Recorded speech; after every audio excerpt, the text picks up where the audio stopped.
শীতের দিনে বেড়াতে এসে খালাতো ভাইয়ের সাথে এত সুন্দর বাটে নেমে যে খেলা হবে তা কখনোই ভাবিনি। তো প্রিয় বন্ধুরা, তোমরা সবাই কেমন আছো? আশা করি সবাই ভালো আছো। তো বন্ধুরা, চলো গল্পটি তোমাদের সঙ্গে আমি শেয়ার করি। আজকের গল্পটি অনেক মজাদার। তো কানে হেডফোন লাগিয়ে বসে পড়ো, হাতের পাশে অবশ্যই টিস্যু বা রুমাল নিয়ে নাও, তোমাদের কাজে লাগবে। নিশ্চয়ই তোমরা বুঝেছো। তো বন্ধুরা, স্কুলের ছুটি পেয়েছি, পিঠে শীত উপলক্ষে পিঠে খাওয়া হবে না, এই জন্যই ছুটি। তো যাকগে, বাড়িতে একে একে থেকে প্রচণ্ড বোর হয়ে গেছি। তাই মা বলল, যা তোর খালার বাড়ি যা। বন্ধুরা, আমার মারা হচ্ছে 3 বোন। আমার মা সবার ছোট, তাই সবার আদরের। আমার কোনো মামা নাই। তো আমি চলে গেলাম বড় খালামণির বাসায়। আমার বড় খালামণি বেশ বড়লোক, আর ধন সম্পদ টাকা পয়সার কোনো কমতি বা অভাব নাই। আমি বেশিরভাগই বড় খালার বাড়িতে গিয়ে থাকি, কিন্তু ছোট খালার বাড়িতে মাঝে মধ্যে গেলে বাস 11 দিন থেকেই চলে আসি। কারণ আমার ছোট খালা হচ্ছে মধ্যবিত্ত ফ্যামিলি, আর তাদের বাসাটাও খুব ছোট। এজন্য আমি সেখানে যেয়ে তেমন একটা থাকি না। আর বড় খালার বাসা অনেক বড়, শহরে, নিজের বাড়ি, 5 তলা 2 ইউনিটের বাড়ি। তো প্রিয় বন্ধুরা, আমি এখানেই বেড়াতে আসি। দুইটা ইউনিট নিয়ে হচ্ছে আমার বড় খালা থাকেন। আমার বড় খালার মাত্র এক ছেলে এক মেয়ে। তো আমার খালাতো বোন বড়, সবার বড়, ওর বিয়ে হয়ে গেছে, ওর একটি বাচ্চাও আছে। আর আমার খালাতো ভাই সমীর সমীর এখন ইউনিভার্সিটিতে লেখাপড়া করছে। তো বন্ধুরা, আমি ছুটি পেয়ে এখানে বেড়াতে আসলাম। মা বলল, বড় খালার বাড়িতেই যা। আমি বললাম, ভালো লাগে না, ওখানে যেয়ে কী করব, স্বামী সবসময় ব্যস্ত থাকে, আর বোনটা তো পরের বাড়িতে থাকে, ওর দুইটা বাচ্চা ও সামালই দিতে পারে না। আমি যে আবার কি করব? বলল, যা, আর কোথায় যাবি? অন্যদিকে আমার বাবা তো প্রবাসে থাকেন, আমার বাবা তো আর দেশে নাই। তো বন্ধুরা, মাও বাড়ি একা রেখে কোথাও যেতে পারেন না, তাই আমাকে গ্রামের এক করিম চাচা নামের লোকের সঙ্গে পাঠিয়ে দেয়। সে আমাদের অনেক অনেক বিশ্বাস্ত একজন লোক। তো আমাকে খালার বাড়ি ওনার সঙ্গে পাঠিয়ে দিল। করিম চাচা আমাকে এনে রেখে উনি খাওয়া দাওয়া করে ওখান থেকে আবারও প্রস্থান করলেন। আমি আসলাম, বড় খালা এসে আমায় জড়িয়ে ধরলো, বলল, আমার কলিজার টুকরা, আমার সোনামণি কেমন আছে? আমি বললাম, খুবই ভালো আছি। তুমি কেমন আছো? বড় আম্মু আমাকে বলল, অনেক ভালো আছি সোনা। তোর আম্মুটা কেমন আছে? আমার কলিজার টুকরা বোনটা, আমি বললাম, তোমার কলিজার টুকরা ভালোই আছে, কেমন আর থাকবে? সে তো গ্রামের বাড়ি রেখে কখনোই বের হয় না, জানো না? আর সব সময় বাবার জন্য বাড়িতে বসে বসে চিন্তা করবে। বাবা তো বিদেশে ভালোই আছে, বলো তো চিন্তা করার কি আছে? আমি মাকে অনেকবার বলেছিলাম, মা তুমিও চলো, তোমার ভালো লাগবে, বেশি দিন না থাকো, 2 দিন থেকেই চলে এসো করিম কাকার সঙ্গে। কিন্তু মা আমার কোনো কথাই শুনলেন না, বলল, না, দিনকাল ভালো যাচ্ছে না, বাড়িটা একা রেখে কী করে যাব, তুই যা। এজন্য আমি মায়ের কথা মতো আমি করিম কাকার সঙ্গেই চলে এলাম। তো তুমি কেমন আছো? বলল, অনেক অনেক ভালো আছি, আয়, পরে সব কথা হবে। আমি বললাম, সমীর কোথায়? বলল, আছে, দেখ ব্যালকনিতে বসে হয়তো বা গিটার বাজাচ্ছে। আমি বললাম, সমীর কি জানে না আমি যে আসবো? আমাকে বলল, আমার খালামণি বলল, অবশ্যই জানে, কিন্তু কয়টায় এসে নামবি এটা জানতেন না।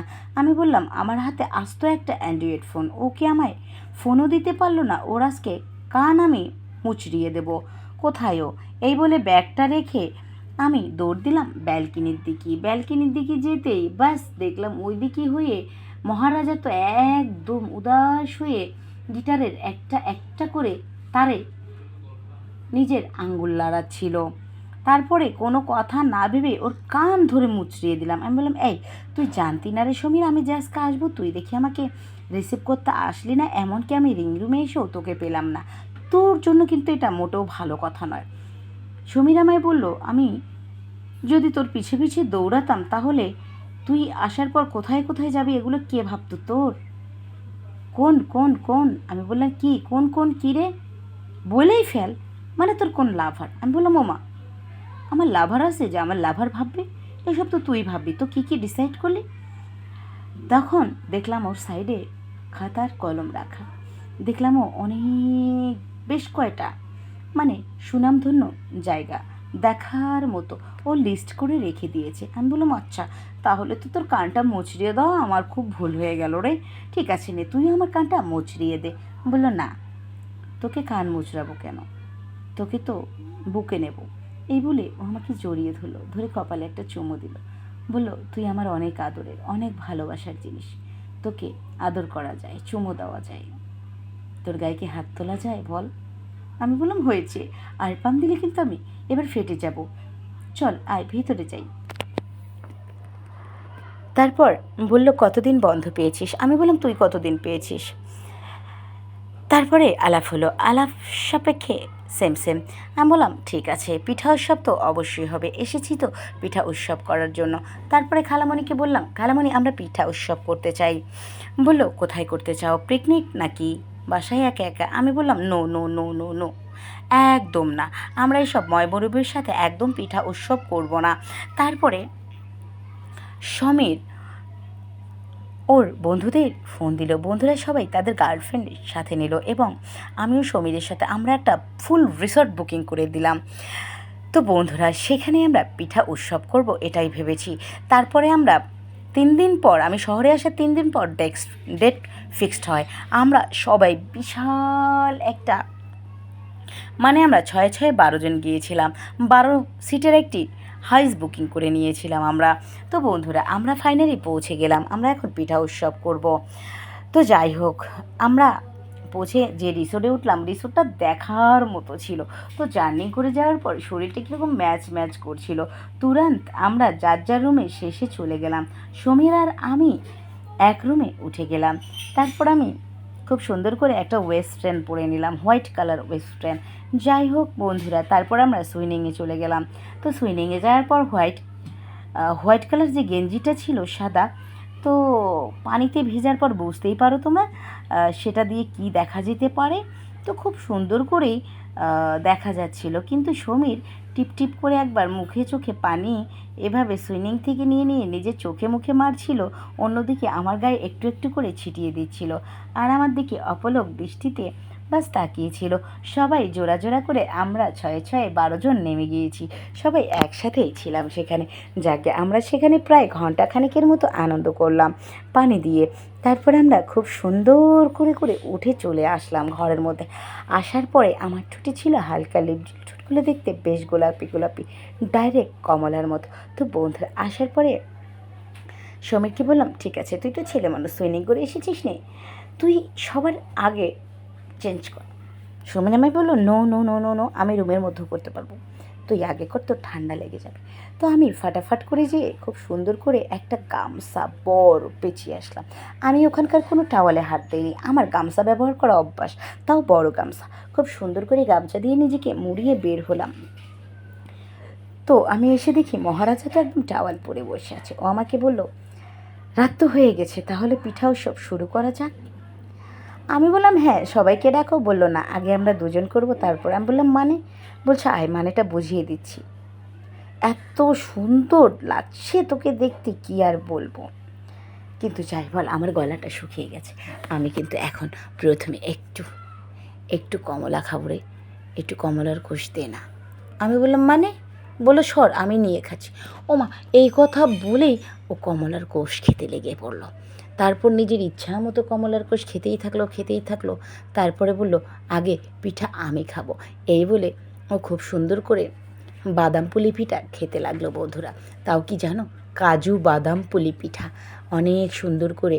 হ্যাঁ, আমায় বলল, তুই একটু আমার গালে তুলে তুলে দে না, আমার জন্য সহজ হয়ে যাবে। তো আমি কি করলাম, প্রথমে একটু আপত্তি করলেও পরবর্তীতে আর কোনো আপত্তি করলাম না। বাদাম পুলি পিঠাকে খুব সুন্দর করে গালে তুলে তুলে ওকে খাইয়ে দিলাম আমি। তারপরে বললো, শুধু বাদাম পুলি দিলেই হবে না, একটু পাতা ফুলিও দে। তারপরে আমি ওই তো দুটো পাতাওয়ালা পাতা ফুলি পিঠাও ওকে খুব সুন্দর করে করে খাইয়ে দিতে লাগলাম। তো ওর পিঠা খাওয়া দেখে, পিঠা উৎসবে এসেছে, আমি খাবো না তা কি হয়। তারপরে আমিও অনেক মজা করে করে সেই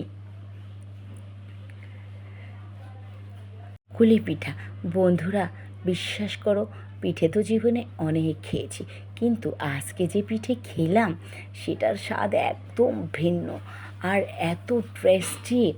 তো খুব সুন্দর সুন্দর ছিল সাইজ, যেমন উঁচু লম্বা তেমন পোস্ত পাস্তা তেমন একদম খিচ্ছায় ভরা।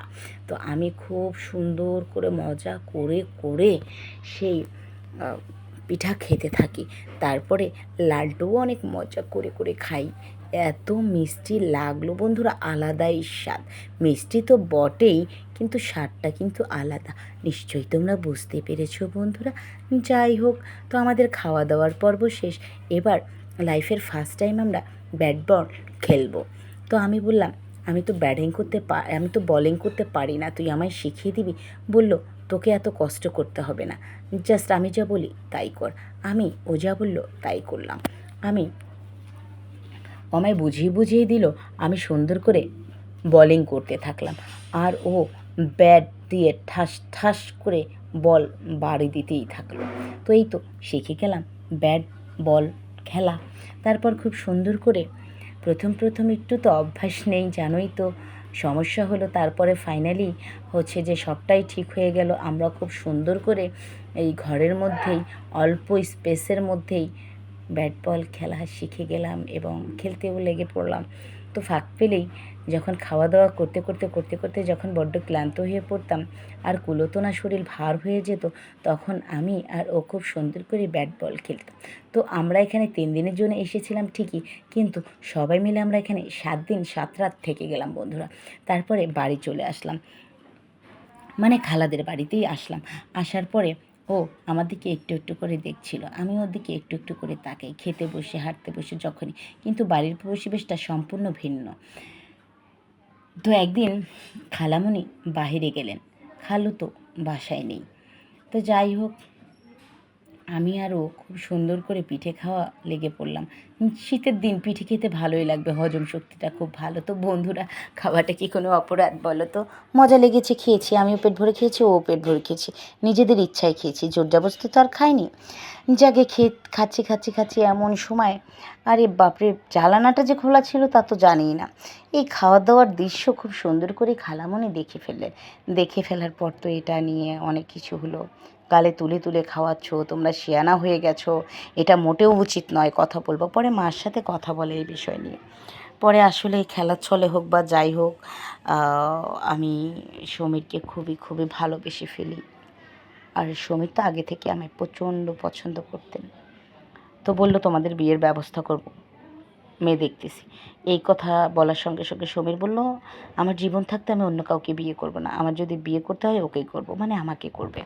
যাই হোক, তারপরে এটা নিয়ে অনেক কথা বাড়াবাড়ি না করে, আসলে কাদা ছোড়াছুড়ি তো করলে নিজেদের গায়েই লাগবে, সম্পর্ক হিতে বিপরীত হতে পারে, এইটা অনেক চিন্তা ভাবনা করেই হচ্ছে মা, আমার বাবা এবং খালু দুজনেই রাজি হয়ে যায় এবং ফাইনালি তারা আমাদের বিয়ে দিয়েই দিল বন্ধুরা। তো যাকগে, আমি এখন এখানেই কয়দিন থাকি, আর বাড়িতে তো যেহেতু আমি লেখাপড়া করি ওখানে কয়দিন থাকি। তো বাড়িতে গেলেও সমীর ওখানে ঠাস করে মোটরসাইকেল টান দিয়ে চলে আসে। তো আমরা অনেক আনন্দে আছি। আর আমরা শীতকাল কি আর গরমকাল কি, পিঠের উৎসব তো আমরা প্রতিদিনই করি। তো প্রিয় বন্ধুরা, গল্প কেমন লাগলো বলো? যদি ভালো লাগে অবশ্যই সুন্দর একটা কমেন্ট করে যাও, আর লাইক করতে ভুলো না। আর হ্যাঁ, পরবর্তীতে কীরকম গল্প চাও সেটা আমাকে কমেন্টে খুব সুন্দর করে জানিয়ে যাও। আর সাবস্ক্রাইব করে নোটিফিকেশন বেলটি বাজিয়ে রেখো, যাতে সবার আগে আমার গল্পগুলো তোমাদের কাছে পৌঁছে যেতে পারে। আজকে বিদায় নিচ্ছি, দেখা হচ্ছে নতুন গল্পের সঙ্গে। Bye bye and take care. সেই পর্যন্ত সবাই ভালো থেকো, নিজেদের খেয়াল রেখো।